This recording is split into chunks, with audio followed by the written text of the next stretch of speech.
The night air over King's Landing tasted of ash and sea salt, a mix Brienne of Tarth had come to recognize as the scent of hard-won peace. She stood alone upon the rampart above Maegor's holdfast while the city below drifted toward uneasy sleep, the torchlit streets sighing like an exhausted giant. Oathkeeper rested across her palms, cool Valyrian steel, crimson in the lantern glow. Yet the weight she felt tonight lay somewhere deeper, at the meeting point of duty and desire. She had sworn so many oaths, to Renly, to Catelyn, to the Stark girls, to Jaime in the whispering hours before dawn. Now a new vow waited, Lord Commander of the Iron Throne's armies, a title to dwarf every promise ever carved upon her heart. Ahead stretched the dark scrawl of Blackwater Bay. Galleys rode at anchor, their masts thin as needles against a pale crescent moon. Farther still, the bronze beacon of the lighthouse flickered like a dragon's eye, daring any would-be invader to test the realm's resolve. Brienne listened to the water lap the stones far below, thinking how little time the city had enjoyed without war. Her mind drifted to Podrick Payne, sleeping somewhere in the keep, and to Sansa Stark, Queen Sansa. She reminded herself, though the woman who wore the crown still smiled with the same winterbright resilience that had once hidden behind borrowed courtesy in King's Landing's courts of poison. It was Sansa who had pressed the new cloak of blue and silver upon Brienne's shoulders that afternoon, hands trembling only a little as she fastened the gleaming pin in the shape of a charging stag. Protection and strength, the Queen had whispered, meeting Brienne's eyes with a confidence Brienne feared she might never match. Yet Sansa had chosen her, Brienne the Maid of Tarth, daughter of Selwyn the Evenstar, breaker of chains not by fire but by faith, to command the armies that would keep this fragile peace. Bootsteps approached along the parapet. Brienne did not turn. She recognized the uneven cadence. One step sure, the next accompanied by the faint scrape of wood. "Ser Davos," she said, letting the words roll across the night like driftwood atop the tide. "Aye, my lady," Davos replied, coming to stand beside her. The Onion Knight leaned on his staff, gray hair tousled by the high breeze, eyes reflecting torchlight. "Couldn't rest. Thought you might be up here, counting ghosts." She smiled despite herself. Davos had a knack for plain truths delivered like gentle gifts. "And did you find any?" "Only the living kind." He nodded toward her sword. "That one's still restless, I think." Brienne shifted Oathkeeper back to the scabbard. "It remembers better days. Steel remembers blood, not days.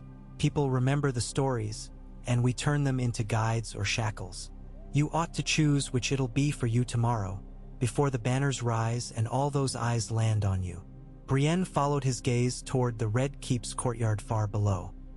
Even at this late hour, flares burned by the armory. Blacksmiths hammered rivets into freshly forged breastplates. Squires scurried, fetching buckets of brine to quench glowing iron. On the morrow, the Queen would make her speech from the Tower of the Hand, and Brienne would kneel, a woman made small beneath the weight of expectation, and then rise, highest captain in a realm that had never known her equal. She felt again the iron-tight band around her ribs, as though the breastplate fitted in daylight had shrunk in the night wind. "Do you question the Queen's wisdom?" Davos asked softly. "No," Brienne answered too quickly. The denial echoed against stone. "I question my own." "Good." A warm chuckle escaped him, half lost to the breeze. "If you didn't, I'd worry. But let me share something a smuggler once learned in a far harsher tide. If you act from honor, the Seven will lend you courage enough to bear any crest of fear." He patted her arm, a brief, fatherly gesture, and left her to the night. Brienne stood alone again, though the quiet felt altered, the oppressive hush eased by shared doubt. Below, a bell tolled, deep, deliberate. 1, 2, 3, midnight, an hour when wise folk sought featherbeds and fools sought wine. Brienne lingered yet, listening to the city's drowsy murmurs transform into silent breaths. Somewhere, a babe cried. Somewhere, a dog barked at nothing more than shadows. And somewhere, a sellsword plotted to sell a secret at dawn. Those threads wove the tapestry of peace. Fragile, frayed, and worth every drop of blood that might spill defending it. She turned from the parapet and descended stone steps. The corridor beyond smelled of tallow and old manuscripts. Years of ink and wax mingled with the faint tang of rust. Her boots clacked across flagstones once polished to mirror gloss under Queen Circe's reign. Now moss crept in the joints, and the banners overhead showed fresh sigils.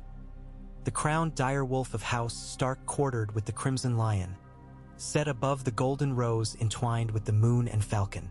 Sansa had insisted on weaving the realm together in cloth before she bound it in law. Let them feast their eyes on unity, the young queen had declared, before they remember to quarrel over scraps. Brienne admired the wisdom but worried whether cloth could hold fast against swords. Past the library doors, a figure emerged from a shadowed alcove. Tyrion Lannister, still hand of the queen, held a goblet of arbor red, his eyes bright with sleepless humor. "Our new Lord Commander walks late," he observed. "Should I summon a bard to chronicle these historic footsteps?" "Best let me find my bed first," Brienne answered. "A bard might note how uncertainly I tread."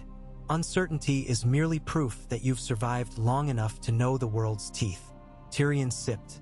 "I have a gift for you." He produced a ribbon of parchment from within his doublet. A list of names, captains, quartermasters, smiths, and enough bureaucrats to drown us both in ink. "Read it by dawn, or they'll eat you alive with petitions." Brienne accepted the scroll. "Thank you. Think nothing of it. I prefer my Lord Commander's literate." His glance flicked to Oathkeeper's pommel. "Jaime would be proud." The mention struck like a mailed fist to her chest. Jaime, golden, laughing Jaime, whose last moments had been spent not on a battlefield, but beneath a collapsing red tower in his sister's arms. She had seen his end only in broken reports and charred rubble.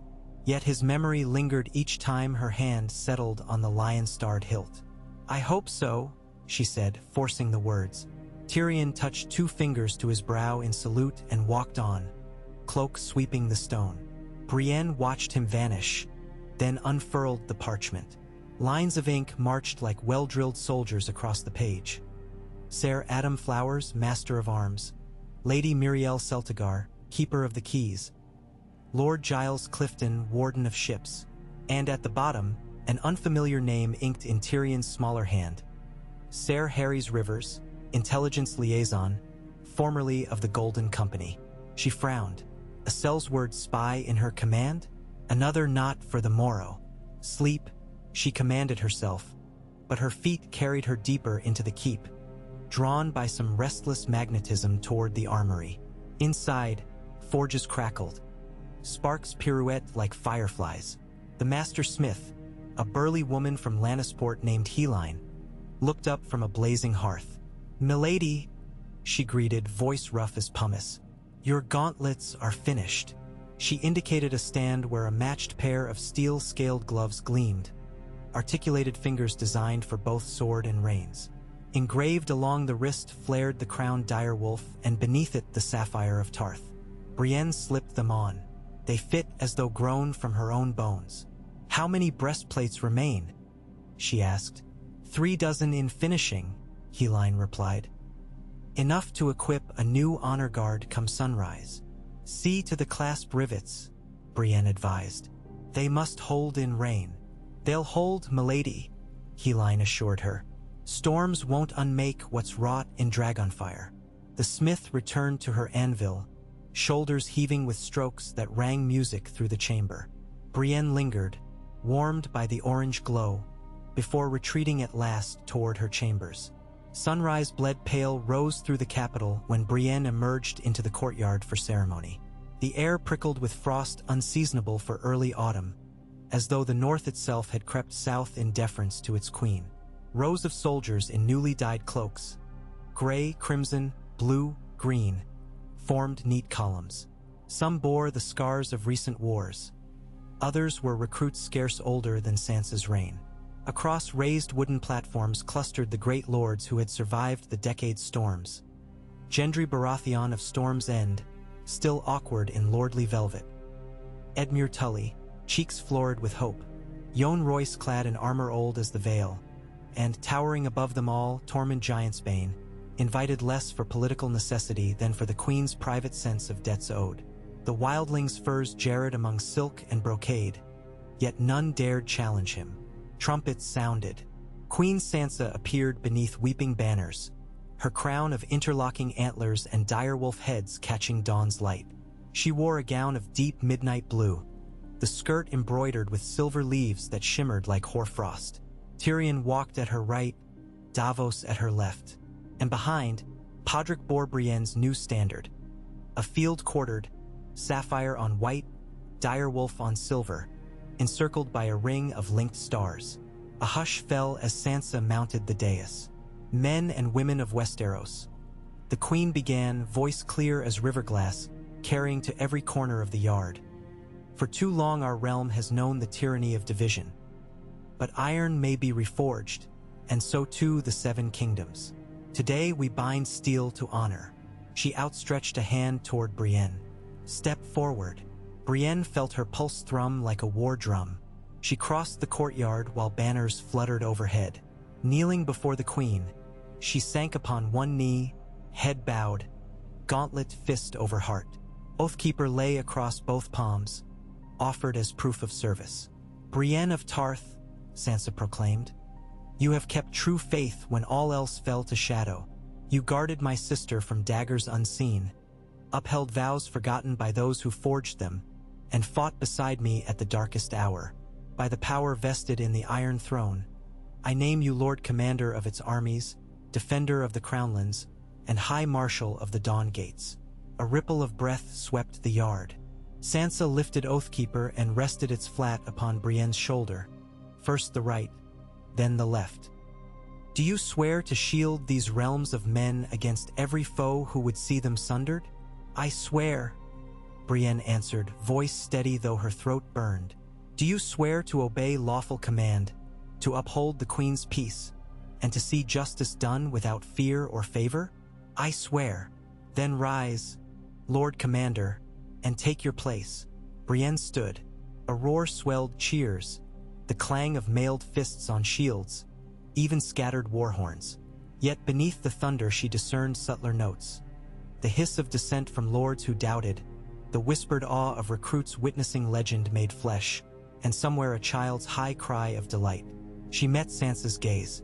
The queen's smile held infinite gratitude, but also a shadowed plea. Keep me safe. Brienne inclined her head. She would. Tyrion stepped forward with a scroll sealed in purple wax. Your first orders, he murmured. Muster the remaining Reachmen levies at Bitterbridge. The marches report movement along the Dornish front. So soon. Brienne tucked the scroll beneath her cloak. War rarely waited for ceremonies to cool. Podrick approached, eyes shining. My lady, Lord Commander, he corrected, pride cracking through. I'll need you, Brienne told him. There's much to do and little time. Podrick squared his shoulders. Aye. Together they descended the dais as lords pressed forward to offer pledges. Lord Gendry clasped her forearm. Storm's End rides with you. His callous thumb brushed the steel scales of her gauntlet. She thanked him and moved on. Edmure bowed stiffly. Royce stated he would see the Ares moon nights south before first snow. Tormund merely grinned, teeth white in a nest of red beard. So the big woman's queen of swords now, he said, laughter booming. I've still got the axe if you need a giant felled. I'll hold you to that, Brienne replied, something like joy sparking within. Yet not all faces welcomed her rise. Lord Giles Clifton lingered at the crowd's edge. His narrow eyes traced Brienne's journey with reptilian wariness. She recalled Tyrion's note. The man commanded ships at Driftmark, but rumors spoke of debts to Braavosi banks and clandestine letters to Oldtown. She made a mental mark, one of many. By mid-morning the courtyard emptied, leaving only banners snapping in the growing wind. Brienne sought the strategy room atop the White Sword Tower, newly repurposed, maps unfurled across a circular table carved from weirwood, its pale grain resembling frozen rivers. Candles flickered where once the Kingsguard recorded deeds. Now terrain models dotted the surface. Tiny castles of pewter, painted cavalry blocks, ships carved in ebony. Brienne studied the marches. Dornish raiders had cut into the Stormlands thrice in as many weeks, emboldened by rumors of Queen Arianne's ambitions. South and east, the stepstones churned with pirate flags. North, the Vale's passes awaited winter's teeth. And across the narrow sea, the Triarchy licked wounds, hiring sell sails to recoup lost coin. Peace, it seemed, had never had a chance to unfurl its banners. She marked each hotspot with beads of colored glass. Orange for immediate threat, blue for political entanglement, white for uncertainty. By dusk, the board glittered like a jeweled diadem, and Brienne felt older than her 33 years. She had fought battles born of honor, vengeance, and loyalty, but never one waged inside parchment walls where ink spilled heavier than blood. Tyrion arrived carrying 2 flagons of mulled wine. "Time for the hand to admit when he has pushed enough paper," he said. "You must rest. I will when the realm does." The realms never slept a night in its life, and were not about to break that habit. He poured her a cup. "Drink." Brienne accepted, warmth sliding through her chest. Tyrion traced a finger over the Dornish front. "Dispatch riders tonight. Show a swift boot and the princes of Sunspear will think twice. I'll send Ser Adam with 300 outriders." "Good. And Clifton. I intend to inspect his fleets at Driftmark." Tyrion's brows lifted. "Personally, a commander should know every deck as well as every horse." He chuckled. "Remind me never to wager against you." His gaze softened. Jaime would still be proud. The second mention in a day hit less like a blow and more like a bomb. Brienne pictured the Kingslayer's half-smile, the way he had once told her she was a better knight than he had ever been. She straightened. "Then I'll not fail." Night closed around the tower. Outside, bells rang from the September of Baelor, vespers for the lost. Brienne extinguished candles one by one, leaving only the map's silent constellations shimmering under moonlight through a high arched window. She traced the coastline of Westeros with a gloved finger, north to the Wall, south past the Mander, west to the Sunset Sea. So many roads of suffering, so many names etched into black stones. She whispered a vow to each, to protect, to defend, to heal. Yet beyond the window, thunder flickered on the horizon, a distant storm licking its lips. The realm's peace was a fragile child cradled in her arms, and too many wolves prowled the night. Brienne slid Oathkeeper into its sheath and turned toward the door. Tomorrow would bring emissaries, petitions, traitors masked as patriots.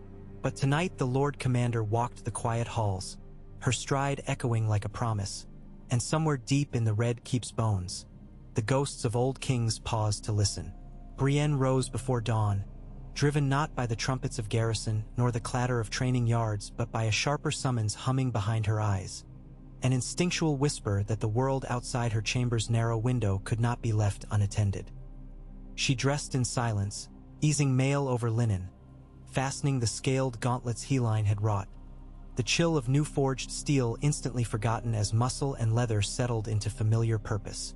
Podrick stirred on the pallet by the hearth when she opened the door, brown hair askew, reaching for boots with the earnest haste of a hound that fears being left behind.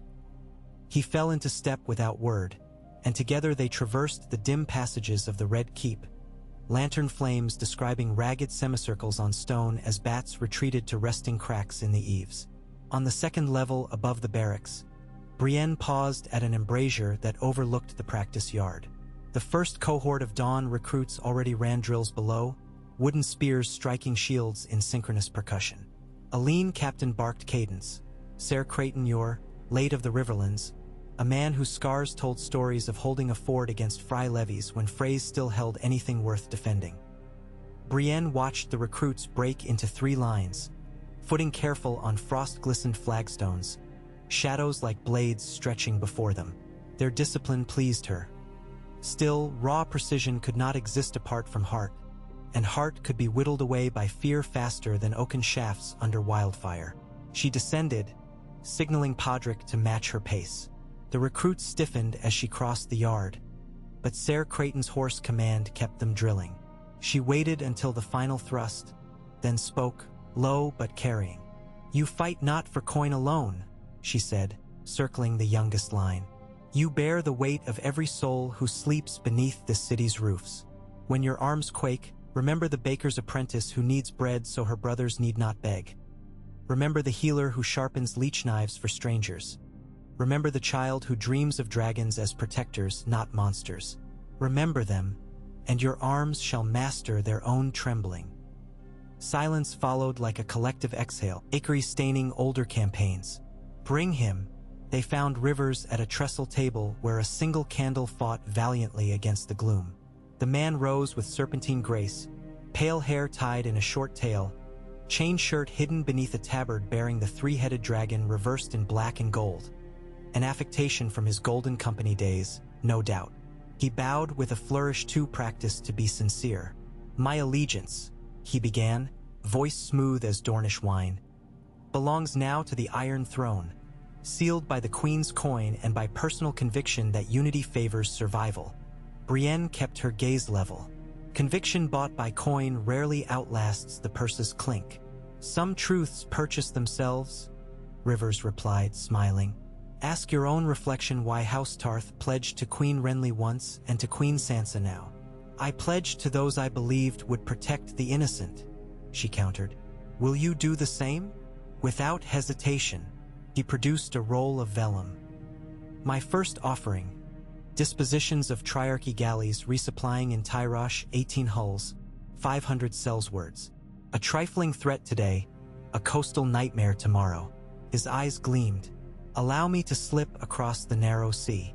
I can sow doubts, delay their departure, perhaps even coerce them to quarrel among themselves. Brienne studied him, weighing risk against reward. The Triarchy's renewal had loomed at map edges since spring. If half his intelligence proved true, a minor investment now might spare thousands later. She met Podrick's uneasy glance. He trusted few men with serpent smiles, but nodded. You sail on the evening tide. Report weekly by Raven from Lys or Myr. Betray us, and your next sight of Westeros will be from a traitor's cage.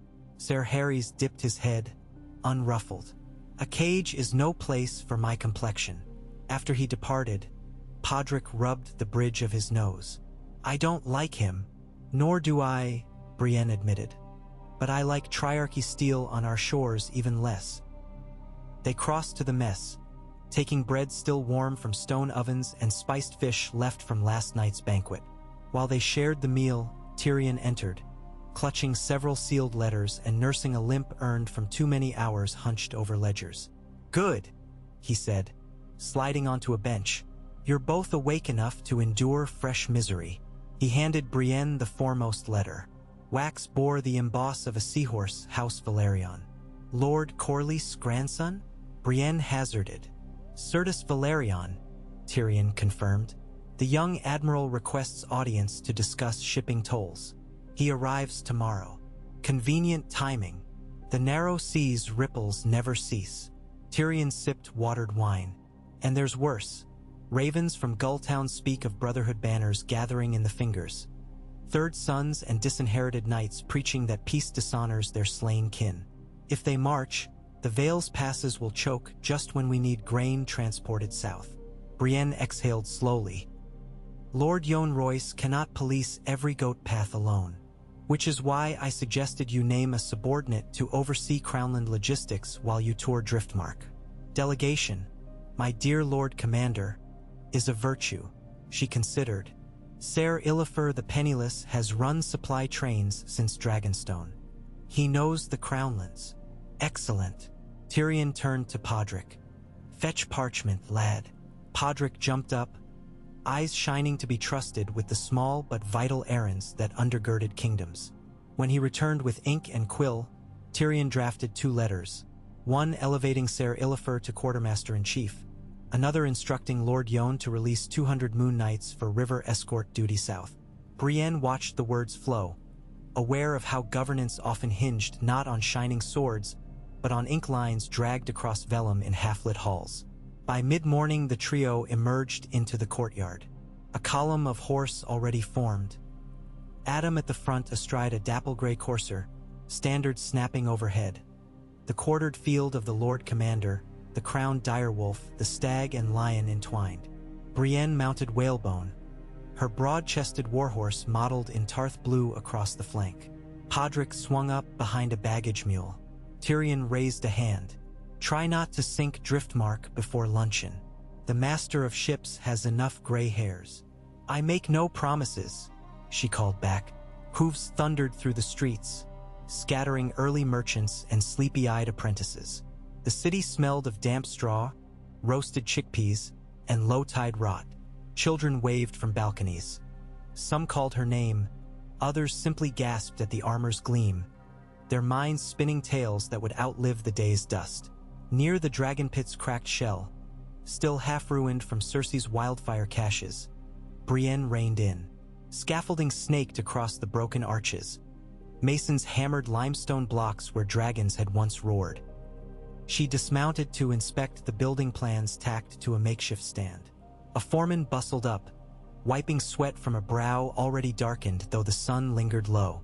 "Milady, we strengthen buttresses and seal the lower vaults," he reported. "Queen's notion is to convert sections into a war college, teach strategy, siegecraft, map-making. A city that educates its guardians wastes fewer coffins," Brienne said, tracing the blueprint lines. "Ensure room is left for stables, and treat the crypts with respect. Bones of dragons still command fear." The foreman nodded, awe shadowing his expression. She remounted and spurred forward. Soon the convoy passed through Mud Gate, where the Blackwater lapped wooden pilings in sluggish swells. Banners of the Three Sisters flapped from a merchant cog tying off. Sailors shouted in the dialect of gulls. Farther down, warships of royal paint bobbed, some fresh-built, others bearing scars from the city's fiery defense years before. Waves slapped hulls like impatient applause. Crossing the causeway toward the Rosby Road, Brienne tasted brine on the wind and thought of Storm's End storms and Tarth's sapphire shallows. Much of her youth had been spent yearning for acceptance that never came. Now acceptance lay heavy as the mail upon her shoulders. She glanced back. The city's red towers shrank behind shimmering heat haze. Guard them all, she reminded herself. Even the ones who mock your dreams. 20 leagues east along the coastal road, they halted at a riverside in where apple trees bent low with fruit. Chickens scattered as mounts filed into the yard, and the innkeeper's wife hurried to lay trenchers of bread and wheels of hard yellow cheese along trestle tables beneath a pergola of budding wisteria. Farmers arrived also, thin men with dirt-caked boots and foreheads furrowed deeper than plowed fields, drawn by rumor of royal riders. They clustered at the edges like wary crows until Brienne beckoned them nearer. One stepped forward, hat twisting between gnarled hands. "Beggin' pardon, milady," he said. "Raiders crossed the Wendwater last eve. Took 3 goats, 1 child." His voice cracked. "My grandson." Shock rippled through the guards. Rage flashed across Brienne's heartbeat. "Describe them." Leather-painted rust color, faces wrapped in white scarfs.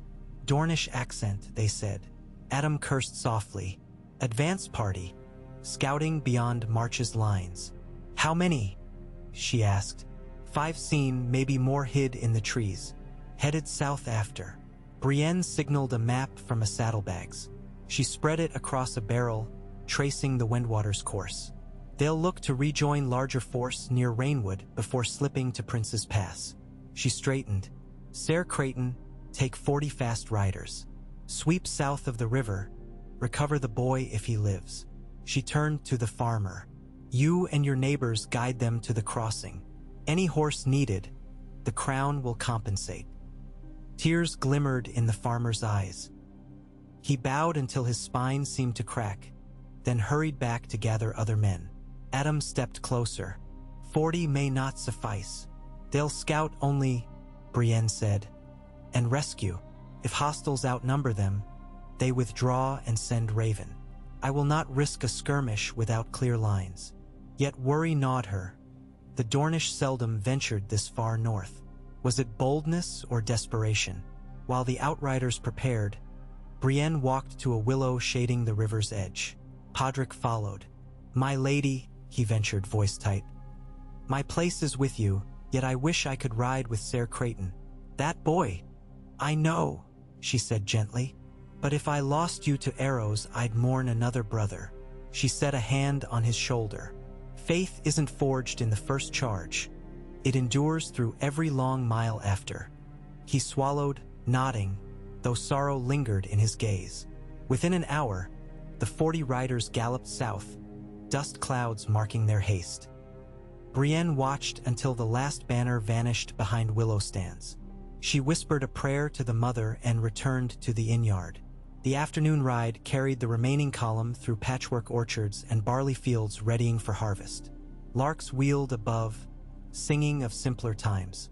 Yet each league south felt like stepping deeper into a dream that trembled at its seams. Farmers along the road spoke of Dornish silhouettes at twilight, of dogs whining at scents borne on desert winds, of red-sailed ships glimpsed on horizon's rim. Some tales no doubt grew in retelling, but fear required little water to flourish. At sunset they reached Fellwood, a minor holdfast perched atop a rise of chalk and flint. Lord Fellwood had fought for Stannis once, lost 2 sons at the Blackwater, and now kept a household of grim loyalty without cheer. He welcomed Brienne nonetheless, offering a seat at his austere high table where boar stew steamed in black iron pots. Tapestries here depicted the 7 of Westeros, but each saint bore eyes sewn shut, an old Fellwood tradition symbolizing judgment blind to birth. The sight unsettled guests unfamiliar, yet Brienne found odd comfort in the silent faces. During the meal, Lord Fellwood confirmed the Windwater raid and added tidings. A caravan bound for King's Landing, laden with Dornish oranges and silks, had been turned back by Sellswords near the Cockleswent crossing. They spoke of tariffs newly imposed by Storm's End, Fellwood said, voice rough as cracked bark. But I sense test of our borders more than coin collection. Gendry Baratheon's position at Storm's End, looking to fortify, to stabilize, might invite opportunists. Yet these skirmishes seemed coordinated. Brienne sipped ale, mind weaven threads. Could Prince Corran or Princess Arianne be testing the young queen's mettle? Or were discontented Marcher lords provoking response in hopes the Iron Throne would crush Dorne and secure their old grudges? Answers eluded. Later, when moon had risen full over slate roofs, Brienne walked the battlements with Lord Fellwood. Wind carried scent of pine and distant sea. Torches guttered in the draught. I've men enough to hold till harvest, Fellwood said. But no more. If the Dornish strike proper, farms will burn before runners reach you. You'll have relief, Brienne assured him, gaze sweeping dark woods to south. The realm's armies stand vigilant. Then may the Mother grant your vigilance wide wings. He offered a tired smile. My bones ache each night, Lord Commander, but seeing a knight like you walk these stones, I feel the realm might yet endure. She inclined her head, humbled. Before dawn they rode again, pressing east toward the coast road that would curve to Driftmark. Gulls cried overhead, herald of brine mists rolling inland. By mid-morning, the column entered a stretch where marsh grass rustled like whispers and dragonflies flashed emerald in the light. Pods of wading birds lifted as horses splashed narrow causeways. And there upon a low hill, Brienne spotted standing stones etched with faded runes, memorials from centuries-old skirmishes between Blackfire rebels and loyalists. She called halt, feeling history's pulse thrum beneath the earth. Soldiers dismounted amid murmurs. Brienne stepped to the nearest monolith, ran gloved fingertips over grooves smoothed by wind and time. She thought of how many oaths had been sworn and shattered upon these lands, how many bones fed the reeds beneath her boots. The silence grew thick enough to taste. Adam approached. You hear them too? He whispered, half jest, half reverence. I hear the warning, she said. Remember the dead, that we do not join them needlessly. She ordered a brief prayer circle. Men removed helms, women bowed heads. Words drifted skyward. Petitions to the stranger for mercy, to the warrior for courage, to the smith for strength. Even those without faith found solace in unison. Miles later, they came upon smoke threading the horizon. Scouts signaled at a gallop, a hamlet aflame. Brienne urged Whalebone forward, column compressing behind her. They found charred hovels, smoldering cart wheels, a single goat bleeding piteously tied to a half-burned fence. No corpses remained, dragged off or driven. Tracks led southeast. Brienne dismounted near a well whose wooden frame had collapsed inward. She knelt, pressing palm to scorched earth still warm. Hours only, she deduced. Adam surveyed the scene with clenched jaw. Raiders grow bold. She ordered 2 squads to bury ashes, salvage what livestock survived, and escort displaced villagers to Fellwood. The remainder would press onward. Speed mattered. 2 ravens flew as she scratched reports for Queen Sansa and Tyrion. Roadside attacks escalating. Request immediate reinforcement of marchers. Suggestion to dispatch diplomatic envoy to Sunspear seeking clarification before hostilities ignited beyond control. She sealed them with wax impressed by her new signet, sapphire wolf circled by stars, and watched the birds vanish into blue. That night, they camped on a rise overlooking the mouth of the Blackwater Rush, where Driftmark's lighthouse blinked like a beacon through river mist. Fires dotted their circle, guarded by posted sentries who trained crossbow shadows across the dark.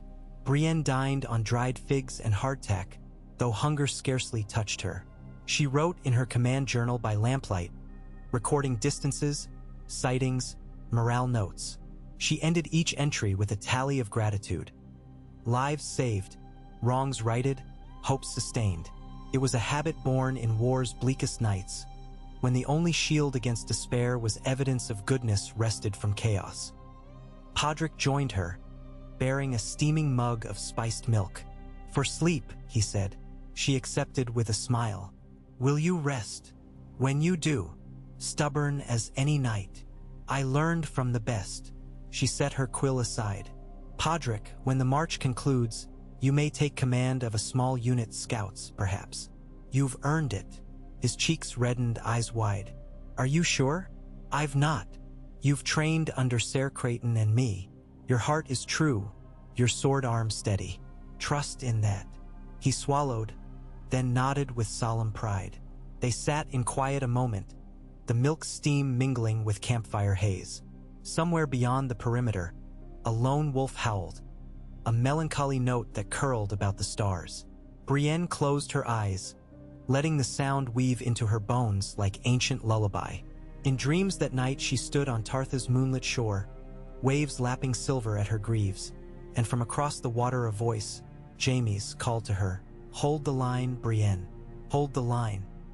Dawn's pale ribbons ushered them across Dragonstone Sound by ferry.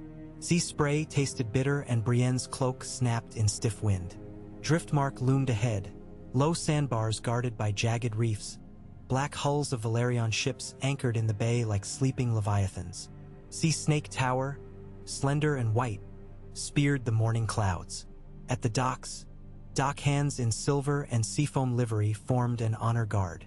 Certus Valerian awaited, tall, copper-skinned, hair braided in sailor knots, eyes reflecting waves even on land. He bowed. "Lord Commander, welcome to Driftmark. The seas ride calm for now, though storms brew beyond every horizon, or so my grandsire likes to say." "Storms respect no timetable," Brienne returned, "nor do foes." Certus gestured to a carriage, but she declined, preferring to stride the docks and inspect. Crates of lumber, barrels of pitch, bolt after bolt of sailcloth awaited loading. Sailors coiled ropes, hammered cleats, sharpened or pins. She noted numbers mentally. How many galleys ready to sail within a day? How many ballistae on each deck? How many green youths yet untested by real battle? Certus offered commentary. This hull newly caulked, that one requiring mast replacement, these provisions earmarked for Gulltown relief. Brienne listened, absorbing detail until figures formed mosaic of capacity and vulnerability. In the tower's map room, Certus unrolled a sea chart. Pirate sightings here, here, and here. He tapped points forming a crescent from Stepstones to Massey's Hook. Triarchy Gold funds them. We've driven off 3, but each time they return heavier. "Seal lanes," Brienne said, tracing alternate routes hugging coastlines. "Deploy smaller escorts staggered along shoals. Better to deter raiders than chase them." Certus nodded. "We can muster, though sails stretched thin." The Sea Snake would approve. He taught me to cut adversaries at supply line rather than sail into their cannon mouths. They discussed for hours. Crew rotations, Raven code ciphers, contingency sign fire relays. By midday, Brienne had penned orders drafting 2 additional ships from Blackwater Bay and authorizing shipwrights to begin refitting older hulls rather than waiting for royal coffers to drip. She sealed each with her sapphire wolf. After luncheon of crab and lemon, Sirtis led her to a parapet where wind howled through crenels. "There is another matter," he said.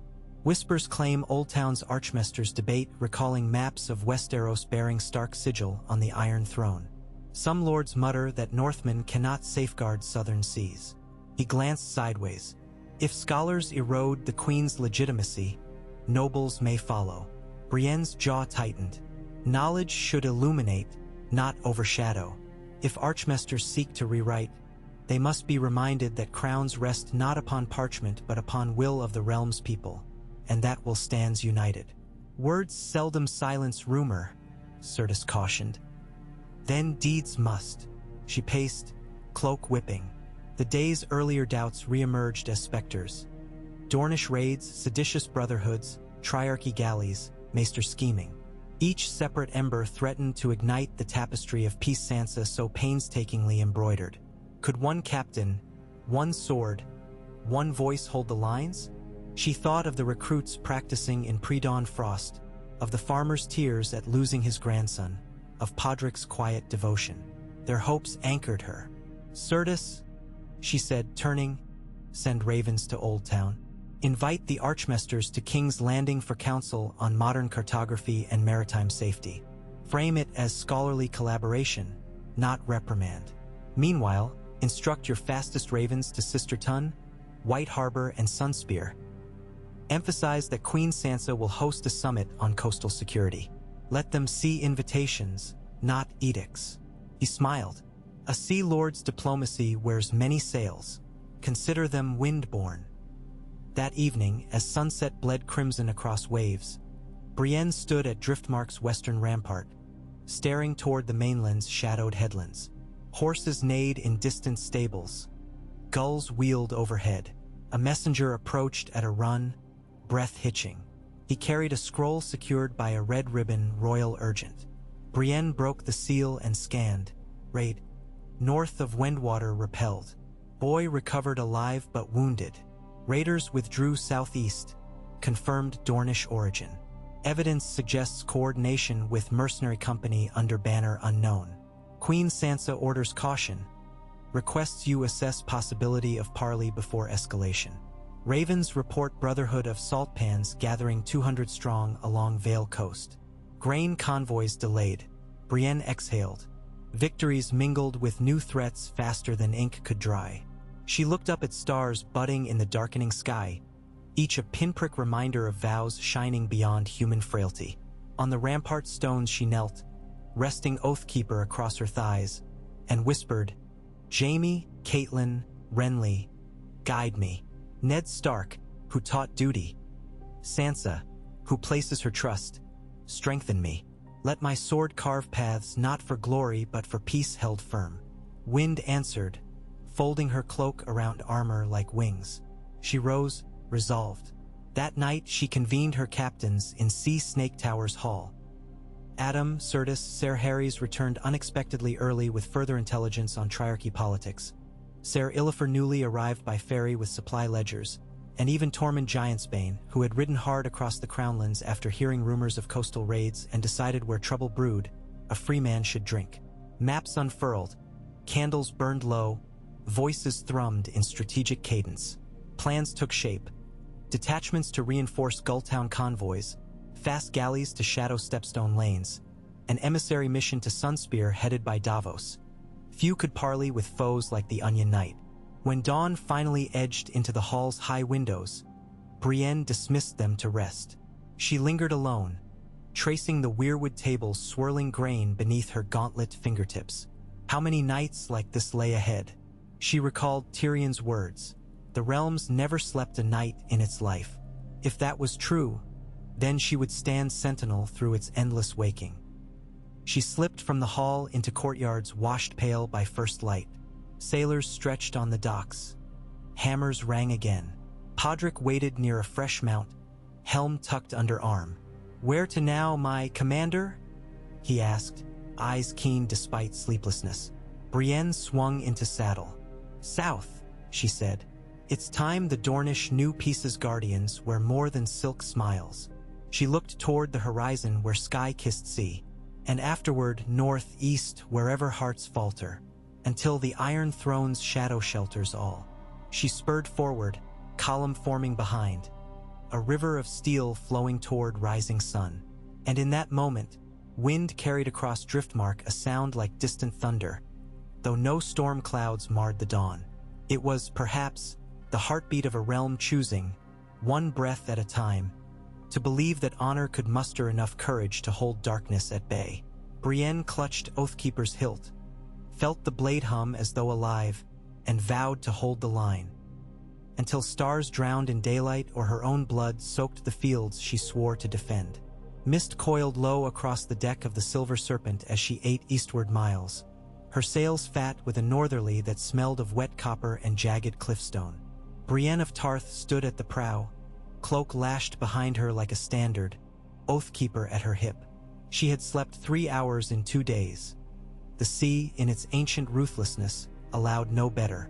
Yet her mind felt honed, every sense tuned to the tension thrumming through plank and rope and rushing brine. Somewhere beyond the hazy horizon, the Dornish frontier waited, perhaps with peace in hand, perhaps with arbalest bolts resting in oiled grooves. If diplomacy failed, iron would follow words like thunder after lightning.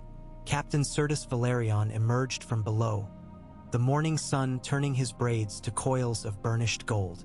"2 gulls trailing our wake," he observed. "Carrion birds or messages from the mother herself. Never trust an omen you can't see the head of." "Gulls feast on spills," Brienne replied, eyes narrowing at distant white specks bobbing in the breeze. "Let's give them reason to fly elsewhere." She glanced astern. The smaller escort, Sea Candle, cutting a frothing trail parallel, sailors at stations with bows ready. 2 more galleys shadowed farther back. Adam Flowers had argued for stronger escort, but stealth held equal weight against sanderling pirates known to lurk along the Stormland's coast, their black-winged flag indistinct until suddenly too near. Certus had compromised. Enough ships to deter raiders, not so many that Triarchy spies would assume war fleet. Behind Brienne, footsteps hesitated. Podrick, still adjusting to deck roll, padded across hemp-coiled lines. He bore a bundle wrapped in waxed cloth. "Letters," he said, thrusting them forward. "Ravens reached Driftmark before we left harbor. One from Queen Sansa, one sealed with the sigil of Sunspear. Sun and spear quartered red gold." Brienne accepted, broke Sansa's seal first. Ink flecked with sand, hurried scribal work. "Brienne, trust the 7 and your own heart. Dornish envoys speak in copper tongues.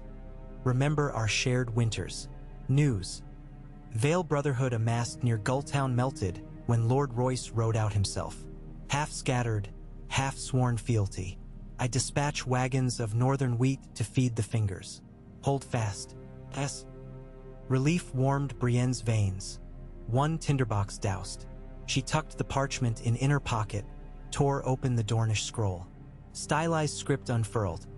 "Lord Commander, Princess Arian Martell invites you to parley at Skirich, 2 days past the Prince's Pass. She seeks clarity over raids crossing Wendwater. Come under banner of truce, no more than 60 swords. Flee the sun's judgment and we will see truth. Ser Arthage Jalab, shield of Sunspear." Certus read over her shoulder, exhaling. "Skirich sits high and dry, defensible as a honey badger's den. 60 blades against their entire march. And we must leave our fleet at Ghost Hill before we ride inland." Yet refusing the invitation shouts louder than any war horn, Brienne said. "We'll go, but we choose our 60 with care." Podrick straightened. "Ser Creighton's outriders could rejoin us by land. If his horses survive those rocks," Certus muttered, but Brienne nodded. Ravens had reported Creighton recovered the kidnapped boy alive, though 2 spearmen fell in the effort. He now shadowed a suspected mercenary band retreating south. She drafted quick orders. Ride hard to Ghost Hill, join my escort. B. She tied the note to a spare raven, watched it leap skyward before turning to Podrick. Ready the men, crossbows waxed, swords oiled. We leave galleys at Ghost Hill by dusk. 3 days later, the party climbed the twisting whitestone track towards Skirich, the towering castle of House Fowler. Sunrise set the pale ramparts aflame, making crenels seem carved from rubies. Brienne's heart beat heavier with each switchback. Alien scents of date palms and spiced oranges wafted along winged serpents. Behind her rode Adam, Podrick, Certus, disguised in plain mail to reduce Valerian pomp, 30 Reachmen cavalry, 15 Vale Moon Knights on lean Garons, and 10 of Felwood's archers whose black-tipped arrows had already earned fear among Stepstone corsairs. 60 in all, enough to walk unhindered, small enough to enter halls peacefully. At the final bend, Dornish outriders appeared, pennants of copper and red snapping. Their captain wore lacquered leather-dyed desert dusk, face half obscured by scarf despite mild chill. He bowed shallowly. The princess waits in the Hawk's Talon. Your arms may remain, but arrow knocks unstrung. Brienne nodded. Her men obeyed, carefully detaching bowstrings. She kept Oathkeeper sheathed yet visible. They rode through titanic gates of purple-flecked sandstone, up causeways flanked by statues of cast-iron raptors with jeweled eyes. Servants guided horses to stables smelling of cinnamon hay. Brienne's boots echoed across mosaic tiles of blue and gold depicting suns swirling among spears. Such artistry could mesmerize, but strategy demanded sharper focus. Every alcove might conceal blades. Every domed ceiling offered vantage for unseen archers. Yet her instinct marked no hostility, merely regal caution. At the Hawk's Talon, a circular hall open to sky, the princess awaited upon a dais draped in silk the hue of ripe blood orange. Arian Martell wore scaled armor tinted sunrise pink, her dark hair braided with silver bells that chimed softly when she stood. Warm brown eyes studied Brienne with curiosity, not derision. "Welcome, Sword of the North," she greeted, voice rich as lychee wine. "The tales do not exaggerate your height." Brienne inclined her head. "Nor yours your beauty." Arian smiled. "Flattery salted with truth. Let us share wine, then share grievances before they sour." Servants poured chilled pomegranate draught into crystal cups. Brienne sipped, noting subtle bitterness. "Princess, border raids threaten more than goats. A child was taken across Windwater. Your outriders carry Dornish sigils." "A child returned, yes?" Arian countered. "We have evidence sells words under flag of peacocks. I operate along the marches, wearing Dornish colors to incite feud. My bannermen pursue them as fiercely as yours." Brienne exchanged a glance with Adam. It aligned with Creighton's report of mercenaries with unknown standard. "If so, they've succeeded in stoking suspicion. But your caravans recently withheld tariffs, crossing unsanctioned passes." Arian spread elegant hands. "Coin withheld pending investigation. Why should Sunspear pay tolls to Storm's End, while our merchants suffer ambush despite promises of the Iron Throne's protection? So we both trace route to the same rot." Brienne set her cup aside. "Give me cooperation, shared patrols, joint tribunals for captured bandits, and I'll guarantee safe conduct for your traders through Stormland's roads. In return, you cease covert supply to any Brotherhood cells stirring rebellion in the Vale or Crownlands." Something flickered in Arian's gaze, surprise tempered by respect. "The rumors of your blunt diplomacy are underinflated, it seems. My father once told me the surest path to war is refusing to name the war already begun." "Very well.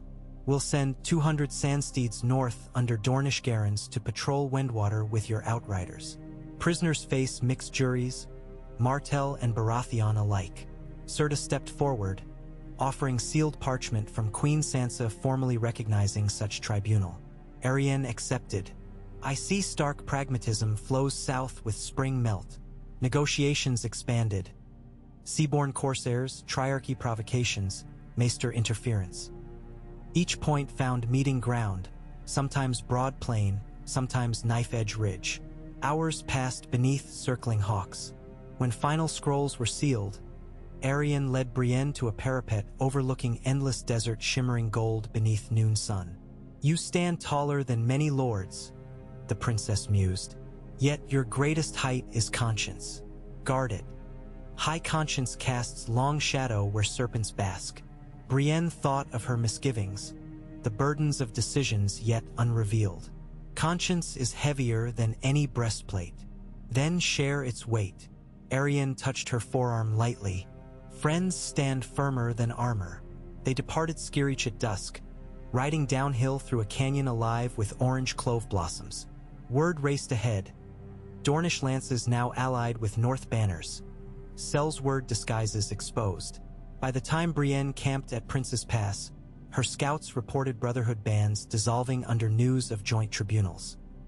Yet Triarchy galleys could not be cowed by parchment. During a firelit council, Ser Harry's rivers resurfaced, cloak dusty from weeks abroad. He rolled out a sea chart dotted with red X's. "Triarchy flagship Golden Manticore sails from Tyrosh within 10 days, he briefed. 3 armored Dramans accompany, plus 6 lighter raiders, commanded by Admiral Sotomoros, famed for torching lists. Their stated aim, punitive trade enforcement. Real aim, carve foothold at Massey's Hook and extort every hull entering Blackwater Bay. Certus traced distances. We outnumber them, but the Dramans mount scorpions large enough to punch holes through oak thicker than a man's chest." Brienne imagined such siege engines raining iron over Gulltown convoy lines. "We intercept at sea, beyond stepstones where their oars tire." Harry's shook his head. "Tyroshi pilots know those shoals like birth lines. They'll skirt into safer channel." Adam leaned over map. "If we lure them north of Stonehelm, currents drag heavier hulls west. There, our lighter galleys outmaneuver."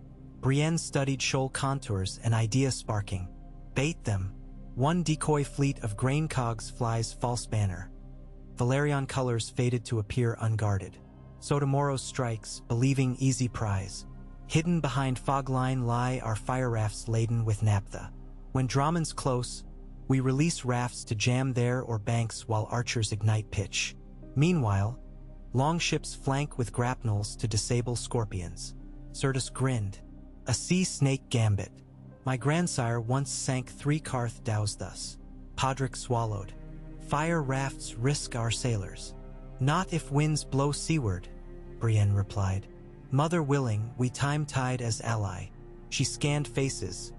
Determination mingled with fear. "Prepare. We sail from Ghost Hill by moon's turn." Back at Ghost Hill Harbor, nights blurred into orchestrated chaos. Dockyards overflowed. Smiths riveting iron shoe to ramming prow. Coopers filling tar-sealed casks. Sailmakers stitching starfall white canvas for speed in fickle winds. Brienne walked catwalks of rope and plank, praising crews, inspecting hull seams, reciting supply manifests until numbers etched behind eyelids. Her presence sparked fresh vigor among sailors who had once muttered distrust of Northmen. Now they dipped heads in deference, calling her Iron Wolf, after the quartz-studded sigil-stamping crate lids. One moonless midnight, she came upon Ser Harry's speaking in hushed Valyrian to a cloaked stranger near beached fishing skiffs. She followed at distance, ears catching phrases. Payment secured, crowns eager. Then abrupt silence as Harry's sensed watcher. The stranger slipped away into surf. Harry's bowed casually. "Lord Commander," restless water calls. His smile too smooth. Brienne dismissed him with nod, but distrust deepened. She summoned Certus at dawn, relayed encounter. "Keep Rivers under discreet watch," she ordered. "If he deals with Tyroshi agents, we must know before battle begins." Preparations concluded. Fleets put to sea under crescent moon. Silver Serpent led center column. Sea Candle flanked west, 2 Fellwood green hull archers east. Behind sailed 8 grain cogs stripped of weapons, holds empty but for stones and concealed archers disguised as deckhands. Tension tinted every breath. Even gulls seemed hushed. 3 days out, mists drifted heavy from shivering sea currents. A pale veil rendering world ghost smudged. perfect for ambush or ruin. At dawn watch, Crow's Nest cried, "Sails abeam!" Dark silhouettes etched upon gray. 4, 5, then 9. Triarchy banners. Golden manticore on striped indigo. Brienne's order snapped like arrow twang. Decoy fleet fall back. Feign flight at half sail. Escorts hold pattern. She donned half-helm, steel cheeks framing steely eyes. Podrick ran messages to flanking ships via semaphore flags. Adam readied fire rafts. 2 crude barges stacked with tar kegs, rigged with rudder lines. Sotomoros es dromont lanezd. Oar svipping fami veveix. Scorpions on forecastles cranked, bolts gleaming deadly. Grain cogs shuddered as deckhands raised surrender flags. Feigned panic so convincing even some Valerian crew clenched teeth at show. At Brienne's signal, Ser Creighton's outriders, now Marines, loosed smoke pots from stern rail, shrouding retreat path in acrid plume. Under that cover, fire rafts towed forward by rope lines hidden beneath water's sheen. When within bowshot, sailors slashed lines. Rafts drifted broadside to Dromons just as wind gusted seaward, mother's breath lending fate. Felwood archeli pitch soktaro. Flaming streaks hissed through gloom and thudded into tar-stacked timber.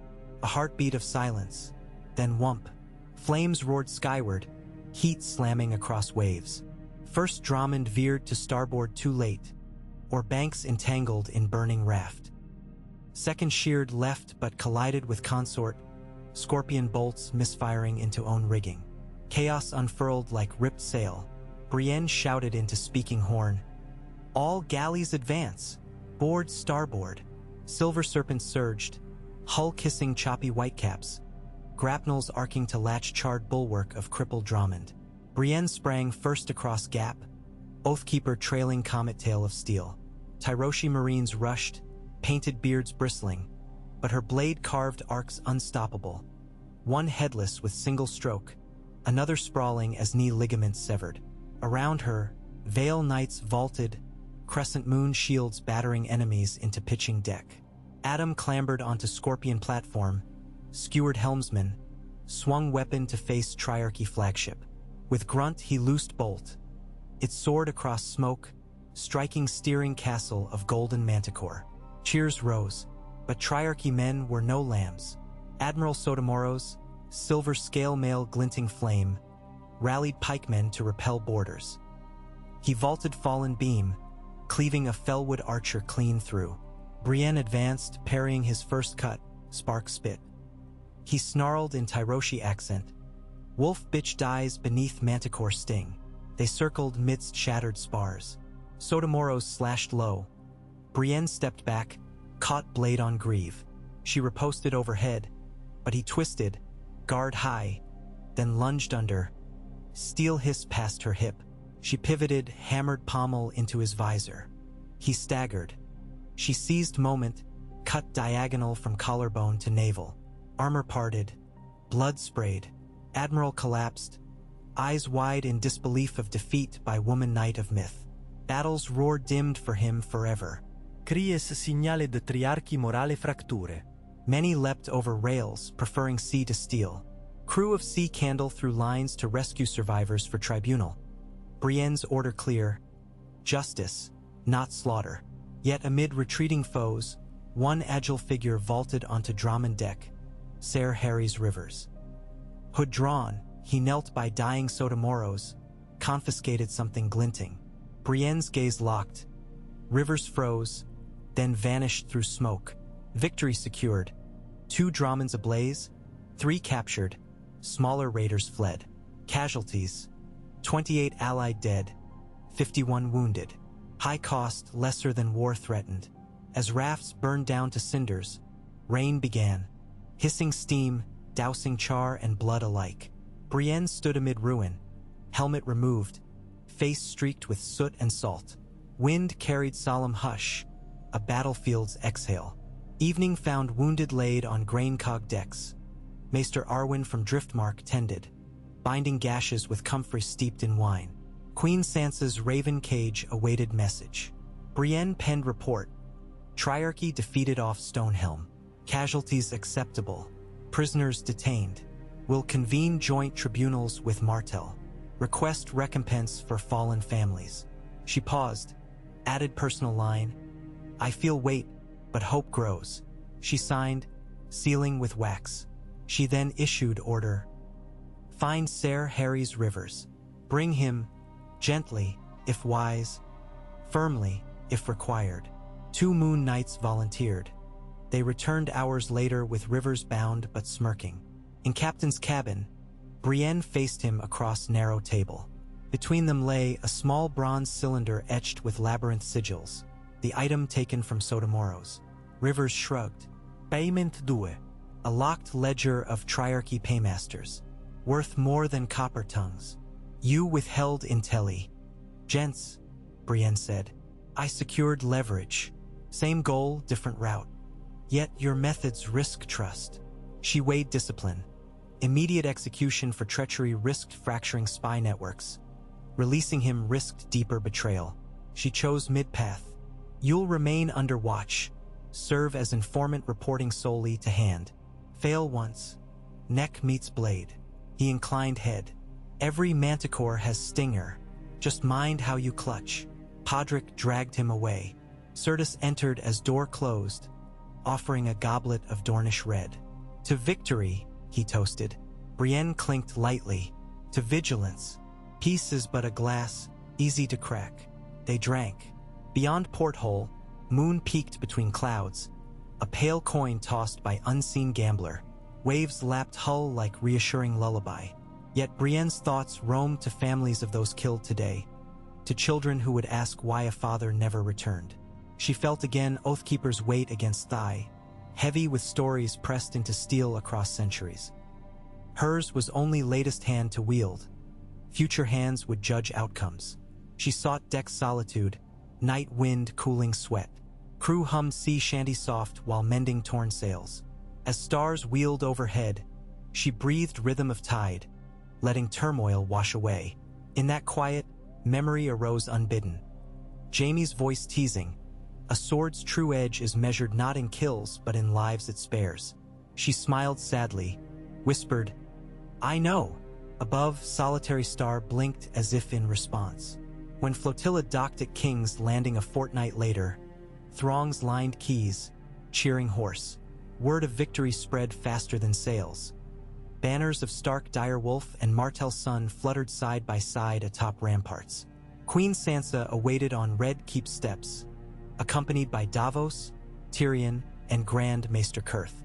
As Brienne dismounted, Sansa embraced her, protocol forgotten. You brought us a dawn, she murmured. Davos clasped Brienne's mailed forearm. Triarchy envoys already beg leniency. Seems you cut deep enough for them to feel the cold. Tyrion arched brow toward bronze cylinder. Ledger ransom, I assume. Good leverage. Inside throne room, lords convened. Brienne delivered detailed report. Skirmishes curbed, alliances forged, casualties honored. Amid accolades, she requested resources for widows and orphans and coin to rebuild burned hamlets. She also recommended commission of 20 new coastal towers, each manned jointly by Stormland and Dornish detachments, a living symbol of unity. The council approved. At dusk, memorial service held in Sept courtyard. Fallen's names read aloud, bells tolled. Families pressed to receive tokens, lockets, signet rings. Brienne knelt beside each widow, promising the crown's support. Tears streaked grime on cheeks, but some smiles flickered. Hope seeded. Later, Tyrion cornered her in torchlit corridor. You understand illusions well, he said. A joint victory buys time, but old grudges bury deep. I mean to keep digging until roots exposed to light, Brienne replied. He chuckled. Then may your shovel never dull. Weeks passed in relentless labor. Training yards filled dawn to dusk. Brienne sparred with recruits until muscles screamed. Archers drilled at River Marsh. Engineers erected first stone of coastal towers. She inspected Gulltown convoys, rode to Storm's End to meet Lord Gendry and finalize toll reduction. Then north to Cracklaw Point where fisherfolk petitioned for harbor breakwater. She approved. One crisp afternoon, Raven from Old Town arrived. Archmaester Glenway accepted invitation. He and committee would travel for Maritime Council. Progress.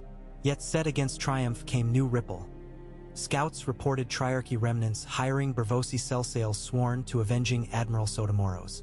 Also, whispers of Golden Company veterans offering blades to Stormlander rebels still loyal to broken Baratheon claimants. Trouble brewed like mold under damp boards. During strategy session, Davos proposed sending envoys to Volantis to intercept Celsail recruitment. Sirtis argued for preemptive strike at Lys docks. Tyrion favored economic sanctions via Iron Bank. The debate grew heated. Brienne listened, weighing. At length she spoke. We fight foes on 3 fronts: water, coin, memory. Naval action answers water. Embargo answers coin. Memory, only justice and mercy heal. We pursue all 3. Sirtis readies fast squadron but avoids Lys Harbor ambush risk. Instead capture transports at sea. Davos sails with letters of credit to steer Iron Bank away from Triarchy loans. Tyrion drafts proclamation offering amnesty to Stormland rebels who renounce foreign paymasters within 1 moon. Her voice carried finality. Arguments subsided. Afterward, she lingered alone at Weirwood map table, tracing coasts again, mind mapping layers of threat like sediment. Podrick entered bearing tray of blackberry tarts, his attempt to coax meal. She accepted one, savoring sweet tang. You keep the world turning, she praised. He blushed, sat opposite. Do you ever regret taking the cloak? He asked quietly. Brienne considered. The weight is great, but heavier would be knowing I said no. Podrick stared at flickering candle. My fear is letting you down. You never have. She placed gauntlet hand over his. Nor will if you remember why you serve. Not for me, not even for Queen, but for the small folk whose songs you hum. Serve them and failure flees. He nodded, strength blossoming in brown eyes. Winter's early chill crept from northern peaks weeks sooner than maesters predicted. Snowflakes dusted King's Landing ramparts for first time in memory. Children chased flurries, marveling. Yet cold snap threatened grain stores. Brienne ordered streets cleared of ice. Bakeries stocked with discounted loaves funded by royal purse. She visited shelters, distributing wool blankets. In poor quarter, a toothless woman grasped her hand. Thought nights were only in songs, the crone rasped. Turns out songs ain't big enough for some. Tears welled. Brienne walked away humbled. During nightly walk along Blackwater parapet, Davos joined. You've done more in 3 moons than some Kingsguard did in rains, he said. But storms gather again. Word says Euron's bastard nephew hauls a fleet round from Pike. Brienne met his gaze. Let him. Ironborn plunder thrives where leadership absent. Ours stands firm. Davos grinned. That it does. Still, never hurts to sharpen hooks. They discussed improved signal beacons along Cape. As Brienne turned to leave, Davos paused. My lady, Lord Commander, after all this, what comes next? When peace steadies. She looked at night-rippled river. Peace never steadies long. But if day comes when swords sleep, I will ride home to Tarth and show my father a realm no longer laughs at daughters who dream of knighthood. Davos placed hand over heart. May that dawn come soon. Yet within fortnight, dawn broke blood-hued. Bells clanged frenzy. Ravens screeched overhead. A Fellwood courier galloped across drawbridge, horse lathered. Brienne met him at gate. Raid on Storm's drum, he gasped. Ironborn longships struck by night. Took hostages, torched docks, fled with south wind. Gendry's seat Storm's drum, vital to coastal tower project. Brienne issued crisp commands. Sirtis assemble fleet, Adam gather cavalry at Rosby Road. Davos ride with letters to Sunspear requesting additional sandsteeds for pursuit across Cape Passes. She herself would lead vanguard south within hour. In Strategy Tower, Tyrion compiled intelligence. Reports suggest 9 ships, smaller than Euron's Krakens. They'll hug coastline, anchor at lonely coves. Our galleys must intercept before they reach Pike. Brienne mapped likely routes. We cut them at Shipbreaker Bay's throat. Land force rides parallel.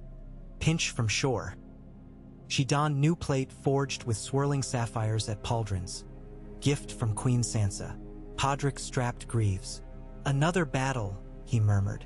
Another line to hold, she corrected, squeezing his shoulder. She met Sansa at courtyard. Snowflakes drifted, melting on Queen's auburn hair.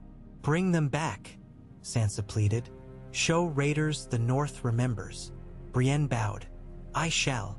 Ride to Storm's drum-tested metal. Sleet lashed, roads churned to muck, but outriders pressed. At dusk second day, they sighted smoking ruins of dockyards. Gendry awaited, hammer across back, eyes blazing. They took 30 townsfolk, he snarled. Left this. He handed scrap of flayed hide bearing Kraken sigil. Brienne scanned shoreline. Footprints led to more where longships launched. Felwood archers scouted ahead, finding fisher skiff owner who saw raiders depart east along Cape. Brienne calculated wind shift. They'd aim for Hidden Bay near Estermont Isle to repair sail tear glimpsed on horizon. She ordered cavalry south along cliffs, while Certus's fleet, already alerted by Raven, blocked bay mouth. Night fell black, waves crashing cliffs white. Brienne's horse strained up switchback to Vantage Ridge. Torches flickered below. Ironborn crew gathered around makeshift forge hammering plank nails. Hostages bound nearby. Brienne studied pattern, counted raiders, fewer than expected. Some remained aboard ships. She plotted silently, archers position along ridge. Moon Knights rappel cliff with ropes. Main charge down gully at signal. Snow ceased, clouds parted, revealing moon halo. She raised mailed fist, arrow of starfall sword overhead trailing silver spark shower signal. Chaos erupted. Arrows rained, Ironborn shouted curses. Brienne led charge, hoofs thundering down narrow path slick with slush. She leapt from saddle before impact, shield up, Oathkeeper slicing entrance through shield wall of driftwood and pig iron. Ironborn captain wielding double-headed axe roared, swung. She deflected, countered with thrust under armpit. He fell sputtering, armor clanging onto pebbled beach. Moon Knights cut hostages' bonds, shepherding them toward overhang where ropes awaited. Raiders attempted retreat to longships, but Certus's galleys rounded point. Ballistae firing grapnels to ensnare masts. Flaming pitch pots catapulted, setting tarred hulls ablaze.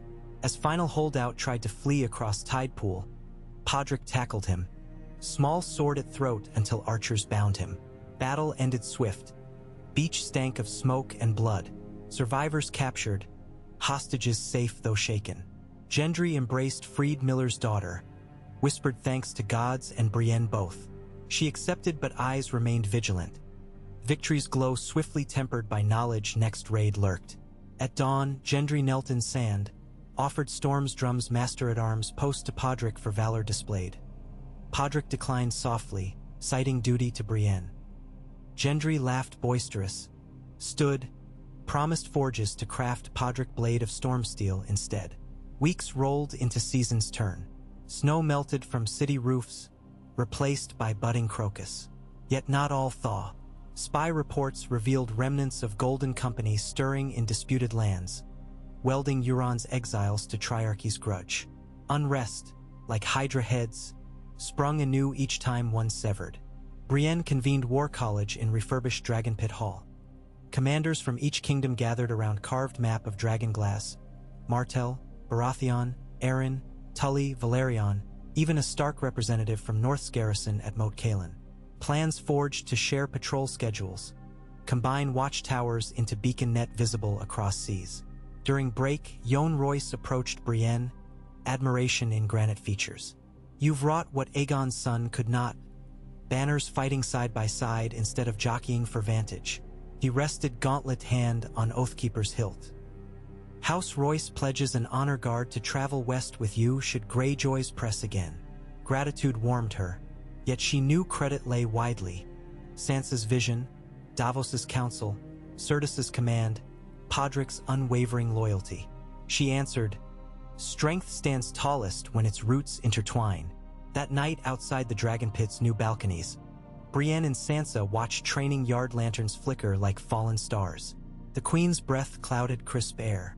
When I named you Lord Commander, I gambled realm's safety on a vow I heard once in a cold river, Sansa said, referencing day Brienne swore to protect her seasons ago. You've repaid that gamble 100 times. She turned, tears glimmering. Rest grows scarce. Do you tire? Brienne looked across silhouette of capital. Spire lights, harbor masts, distant hills showing first flush of spring. I tire, she said, but I remain resolute. Sansa placed hand over her own on balustrade. When winter yields fully, I seek progress north. To show small folk queen's face among them. Will you ride with me?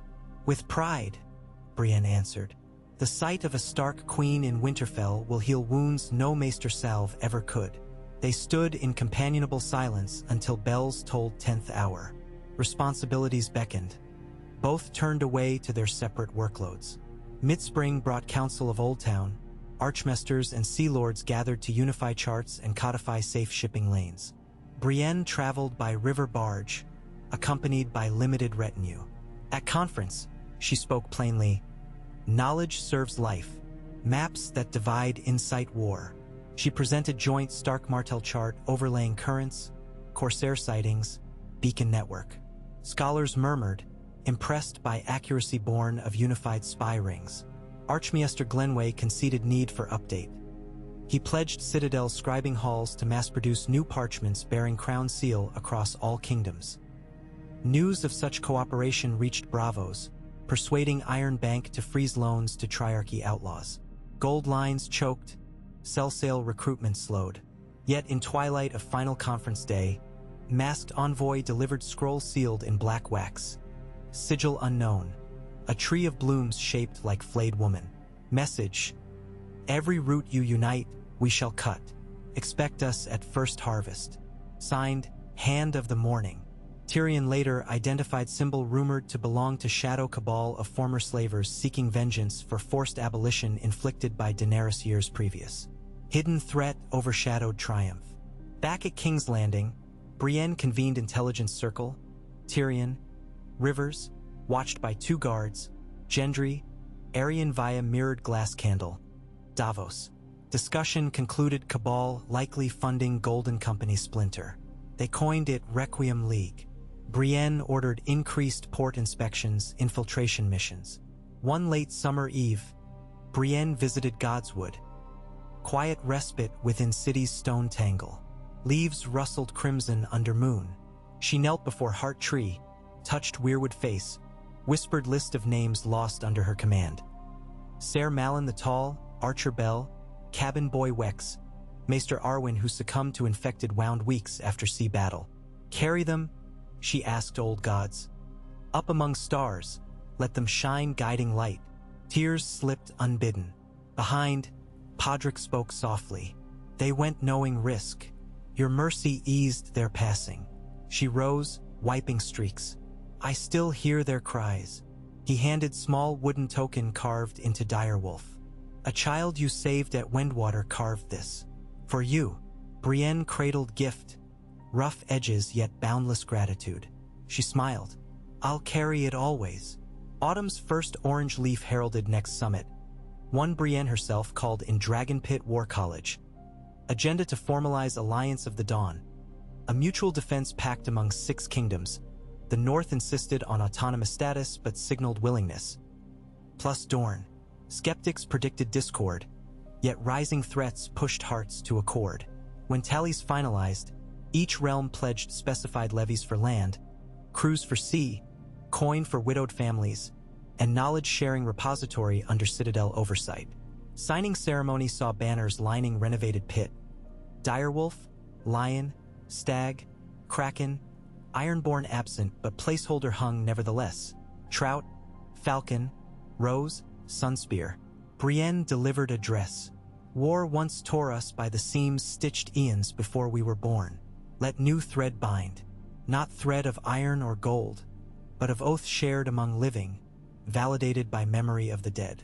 Today we stand, not to bow before crown or creed, but to declare to night itself. Dawn endures because we defend it shoulder to shoulder. The audience erupted.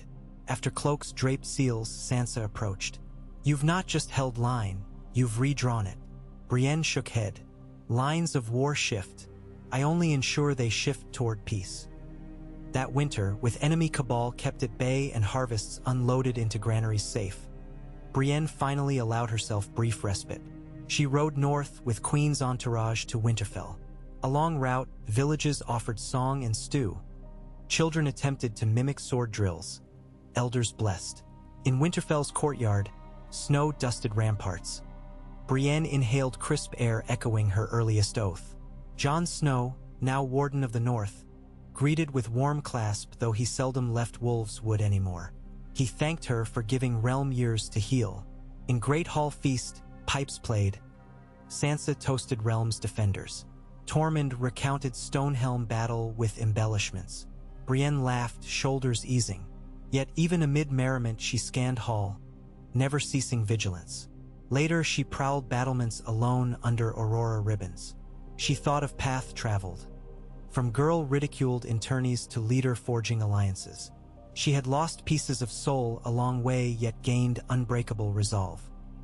She whispered to Northern Wind, "I pledge anew to guard until final breath." Behind, Sansa approached. "The realm owes you more than songs can say." Brienne turned, saw friend rather than monarch. "I owe realm same. Maybe one day," Sansa said, "we both may lay burdens down. Perhaps," Brienne murmured, though she doubted. Duty seldom slept. But for this moment, she allowed hope to slip through armor's seams. She looked skyward, where stars shimmered like steel shards scattered across velvet. In their silent chorus she heard memories of every oath spoken beneath them, every heart buoyed by promise of dawn. And with that promise echoing, Brienne of Tarth, Lord Commander of the Iron Throne's armies, defender of the Dawn Gates, stood sentinel, ready for whatever new darkness dared creep across horizon.